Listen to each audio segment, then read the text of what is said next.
Students, welcome back to my channel. Today I am going to solve martim prosnoবিদ্যা 2025. আমরা third সামেটিভের first school solve করব and before start this video I request my all new viewers to subscribe my channel and keep support me. Passage দিয়েছে রিপ Van Winkel থেকে। দেখো আমি প্যাসেজটা পড়ে দিচ্ছি। Ribs heart died away at finding himself thus alone in the world. রিপের মনটা দমে গেল বা ভেঙে পড়ল এটা ভেবে যে সে দুনিয়াতে এখন একা। He cried out, does nobody here know on Rip Van Winkle? সে চিৎকার করে বলল, এখানে কেউ রিপ ভ্যান উইঙ্কেলকে চেনে? Oh, there he is leaning against the tree, exclaimed two or three.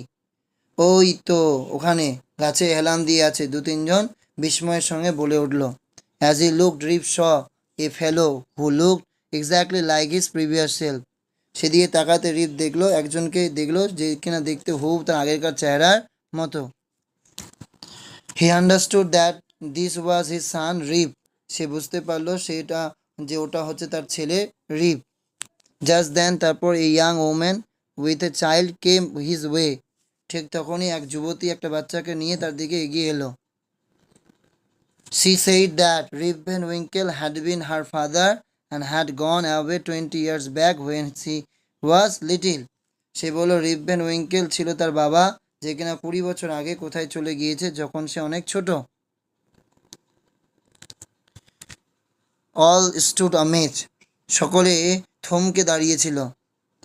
An old woman looked at his face, exclaimed, sure enough, it is Rip Van Winkle. Welcome home again. এক বৃদ্ধা মহিলা তার মুখে দিয়ে তাকালো আর সবিস্ময়ে এসে বলল, ঠিক ধরেছি, এ হচ্ছে রিপ ভ্যান উইঙ্কেল, পুরনো প্রতিবেশী, স্বাগত জানাই। Why where have you been these 20 long years? বলছে কি ব্যাপার, এই দীর্ঘ 20 বছর কোথায় ছিলে? Soon everybody came to know Rip's story. তারপর সবাই রিপের গল্পটা জানতে পারলো। For the whole 20 years had been to him but as one night. কেননা তার কাছে পুরো 20টা বছর একটা রাতের ঘটনা ছিল। Some had doubts. কেউ কেউ সন্দেহ করছিল। And insisted Rip had been out of his head. আর বলতো যে রিপের মাথা ঠিক নেই, পাগল হয়ে গেছে। Even to this day, a thunderstorm on a summer afternoon at Catskill reminds them of the strange people playing at a game of ninepins. আজও কাটস্কিলে কোনো এক গ্রীষ্মের দুপুরবেলায় বজ্রবিদ্যুৎ সহ ঝড় বৃষ্টি তাদের আশ্চর্য কিছু মানুষের কথা মনে করিয়ে দেয়, যারা কি খেলে, 9 পিনস খেলে।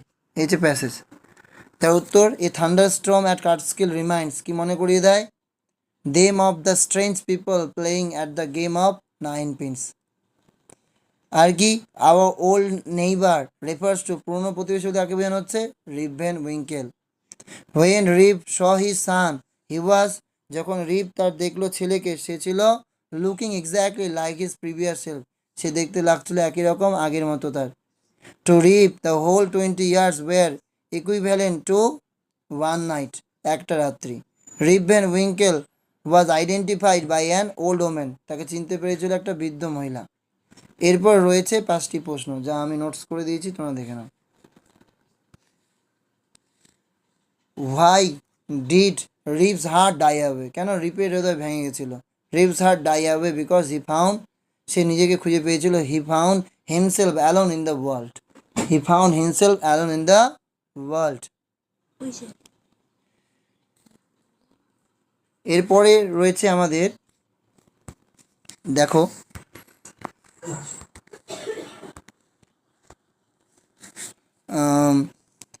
how did Rip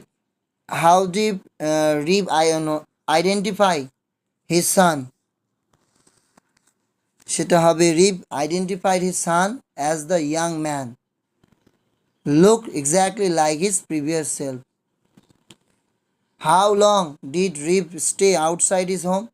Rip stay outside his home for 20 years, 20 বছর ধরে ছিল। Who was the young woman with a child? The young woman with a child was Rip Van Winkle's daughter. Rip Van উইঙ্কেলের কে ছিল, কন্যা ছিল। তো some had doubts. What was the doubt? কেউ কেউ সন্দেহ করছিল, কি সন্দেহ করছিল? Some had doubts about Rip's story. রিবের গল্পে ডাউট করছিল। অ্যান্ড অ্যান্ড দ্য ডাউটটা কি ছিল? Rip had been out of his head, রিবের মাথা খারাপ হয়ে গেছে।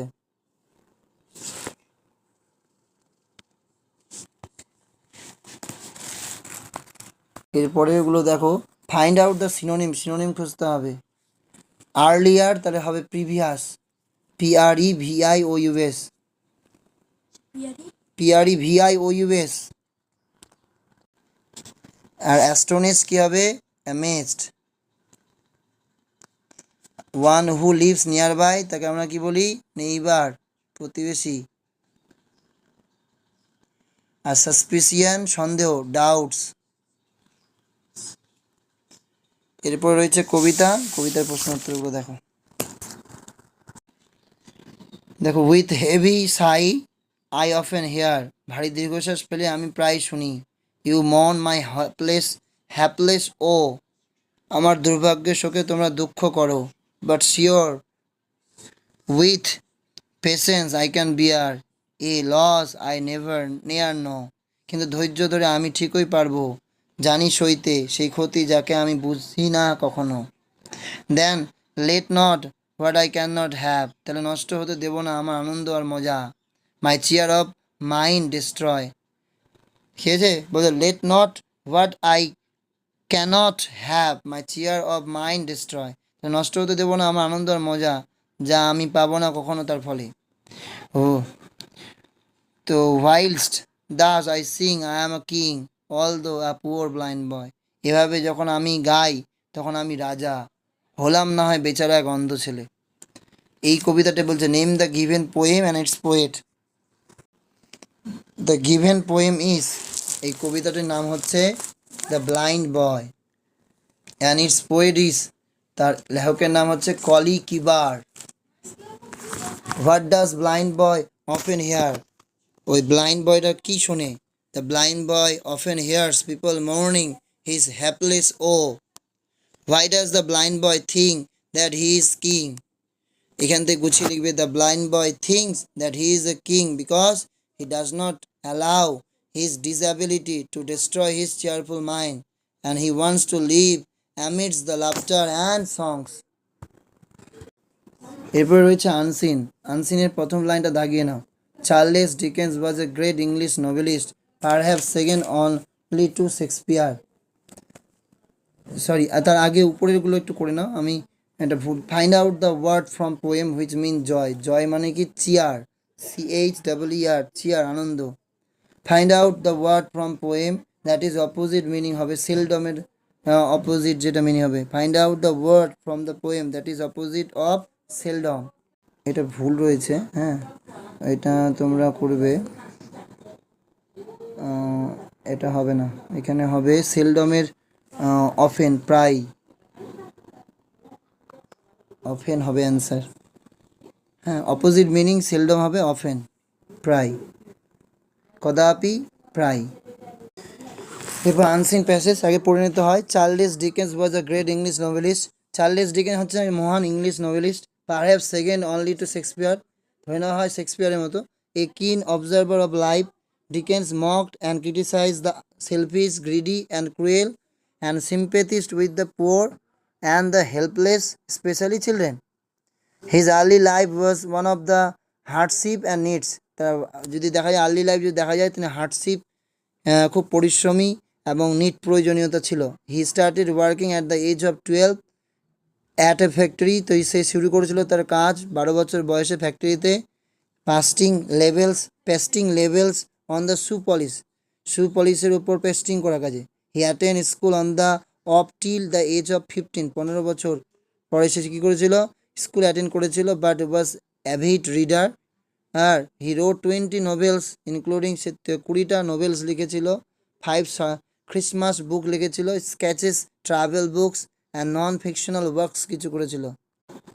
হি led an active social life, সে অতিবাহিত করেছিল সামাজিক জীবন। And was often is in the company in the literary figure of his day. He was fond of ড্রামার সে প্রিয় ছিল তার কাছে। He also produce and look the amateur theatrical productions, হ্যাঁ, Dombey and Son and David Copperfield আর the two most popular books ছিল এগুলো অফ দ্য লিটারেরি ক্যারিয়ার তার। But a Christmas carol is one of Dickens best love novels, তার প্রিয় নোভেলসের মধ্যে ছিল। The story celebrate the joy and festive cheer of Christmas, স্টোরিটা সেলিব্রেট করতো কিসের, আনন্দ উৎসব, হ্যাঁ ক্রিসমাসের। Charles Dickens was a grateful, false হবে। Dickens was very cruel, sympathy to poor and helpless, false হবে। Dickens was keen reader, true. Dickens did not lead an in a active life, true. Who was Charles Dickens, প্রথম লাইনে দাগিয়ে দিয়েছিলাম, ওটা উত্তর হবে first লাইনে, সেই লাইনটা যে দাগিয়ে দিয়েছি তোমাদের সেটা। যেমন Charles Dickens was a great English novelist, perhaps the second only to Shakespeare, এই লাইনটা তোমাদের লিখতে হবে। এরপরে রয়েছে what did Dickens feel about the poor and children, সে কি ফিল করতো, সেটা হবে he felt sympathised and poor and the helpless specially the children, 2 number লাইনটা তার আর হবে। এরপর রয়েছে what was Dickens fond of, ডিকেনের কি প্রিয় ছিল, Dickens was fond of dramas, তার প্রিয় কী ছিল, ড্রামা। এরপর রয়েছে when did Dickens start working at a factory, কত বছর বয়সে শুরু করেছিল ফ্যাক্টরিতে কাজ, Dickens started working at a factory at the age of 12, কত বছর বয়সে, 12 বছর বয়সে he started working as a factory. তারপর রয়েছে what did Dickens use to do at the factory, ফ্যাক্টরিতে কী করতো, pasting labels on the shoe polish, লিখতে হবে Dickens use to pasting labels on shoe polish, আমি লিখে দিয়েছি পাশে। How many novels did Dickens write, Dickens wrote 20 novels, 20টা নোবেল লিখেছিল। টু ইন্ডিকেট সামওয়ানস ফল্ট, সেটাকে আমরা কি বলি, ক্রিটিসাইজ, ক্রিটিসাইজড। আর এনথুসিয়াস্টিককে আমরা কি বলি, চিয়ার। এরপর চলে আসো fill in the blanks, appropriate article prepositions. Dash honest man is always respected, an honest man we should help dash a poor, we should help the poor, আমাদের উচিত নির্দিষ্ট করে গরিবদের সাহায্য করা উচিত। দ্য পুয়ার আর অনেস্ট, গরিবরা কী হয়, সৎ। He plays A piano, divide the sweets, দুজনের মধ্যে ভাগ করলে কী হয়, between Tom and Jerome. Open dash the page 12, open the page 12 বলতে পারো, বা ওপেন অ্যাট পেজ 12, 12 নম্বর পেজে খুলো। এরপর এই 100 rupees dash are too much for the item is slow and steady wins the race, bread and butter is his tiffin, one of the students is absent, each of the girls likes flowers. এখানে আমাদের বলেছে prefix suffix করতে, mix থেকে mixture, আর corruption থেকে incorruption, আর mature থেকে immature. এরপর আমাদের যে the hare and the tortoise এর স্টোরিটা আছে, এটা ইম্পর্টেন্ট, তোমার সাথে তা শেয়ার করছি। দেখো, there was a hare who begged about his speed of running, এক খরগোশ ছিল যে সবসময় বড়াই করতো তার দৌড়ানোর জন্য। He always tease the tortoise for its slow speed, এবং সে সর্বদা কচ্ছপকে ব্যঙ্গ করতো তার ধীর গতির জন্য। One day the two of them ran a race, একদিন তারা দুজনে একটা দৌড় প্রতিযোগিতা করলো। After speeding up the hare saw the tortoise far behind, বেশ খানিকটা এগিয়ে যাওয়ার পর খরগোশ দেখলো কচ্ছপ অনেক পিছনে। He decided to take some rest but fell sleep, সে একটু বিশ্রাম নেওয়ার জন্য ভাবলো কিন্তু ঘুমিয়ে পড়লো। After some time he woke up to find the tortoise much ahead of him, কিছুক্ষণ পরে সে যখন দেখলো কচ্ছপ অনেকটা এগিয়ে গেছে। He tried his best to cover the distance but was far behind, সে খুব চেষ্টা করলো এগিয়ে যাওয়ার, কিন্তু সে কচ্ছপ থেকে অনেক পিছনে ছিল। The slow but steady tortoise became the winner, ধীর অথচ স্থির কচ্ছপটি কী করলো, জিতে গেল। মোরাল কি, slow but steady wins the race, ধীর স্থির অথচ ধীর ব্যক্তিরা কি করে, সাফল্য লাভ করে।